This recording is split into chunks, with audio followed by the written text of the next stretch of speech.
To create an assignment, you go and you can hit the plus to the right of the group that you want to put that assignment in, or you can hit plus at the top for assignment.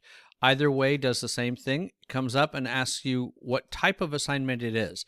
We'll get into these other types later, but you've got assignment, discussion, quiz, external tool, or not graded.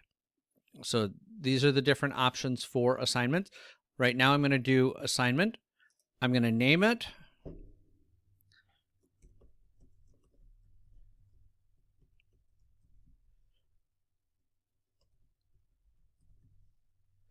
I can create a due date.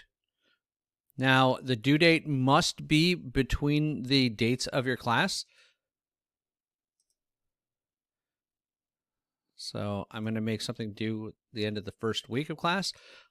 It says 10 p.m. here for the time because in settings, I specified that I wanted everything due at 10 p.m. So it's doing that automatically. And I can put the number of points in that I'm going to make it.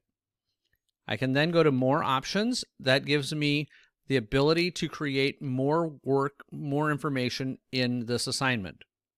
In other videos, we're going to go over the Rich Content Editor here. Suffice it to say, this is where I put a description and instructions for the assignment.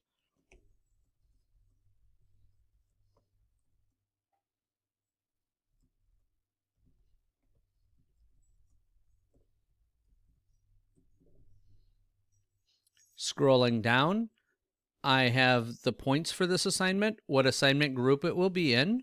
Since I hit plus to the right of assignments, it's going to put it in that one. How do I want to display the grades? As a percentage, complete, incomplete, points, letter grade, GPA scale, or not graded.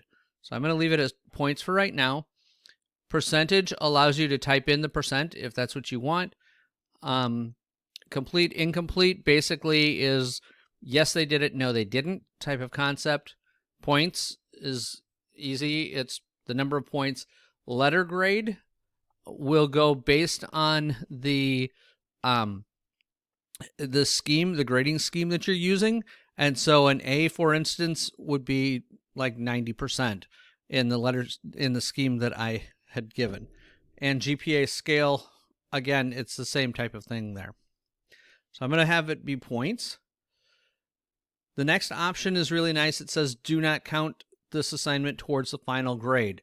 So let's say you want something, you want to give them points so that they see that they've accomplished it and how they did on it. But this is, maybe it's the first pass, it's a rough draft or something like that. You don't really want it to count towards the final grade, but you'd like to still check it off. Maybe it's a complete, incomplete. Something like that that really doesn't affect the final grade. You can simply click that button to let it be there. Submission type, in this case, notice I called this a file upload assignment, so I am going to choose the file, the online, which is the file upload, right here. And then I have options for what I'm going to do. I'm going to restrict the file types, and it asks me what extensions do I want to allow. You can allow any extension. You don't have to restrict the file upload types. So let's say you're having people upload a file that you have for a specific type of software package. Maybe you're teaching Adobe InDesign and you want them to upload AI files or something like that. Then you can actually specify that it's an AI that you want, or you can leave it blank. Either way, it'll work. Think, for instance, if you're doing a programming class, you want the original code, and maybe you want them to upload an executable file. Those are the types of things that can make for this, not restricting the file types or restricting them specifically. In most cases, the file types that I suggest are DOC, DOCX, PDF, PNG, JPG. So, and maybe even an RTF. So what are they? DOC and DOCX are different versions of Microsoft Word files. If somebody's using any type of editor, they can create one or one or the other of those types of files. This includes, by the way, Google Docs. We'll create that. PDF is an Adobe PDF. So almost anything, even cell phone pictures, can be converted to Adobe PDF. PNG and JPG are they're image file types. So they work very well with this.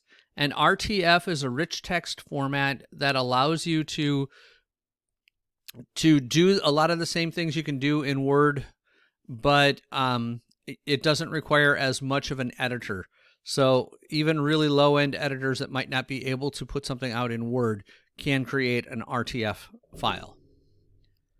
As I move down, submission attempts. How many submission attempts do I want to allow? I can limit it to a specified number, or I can leave it unlimited.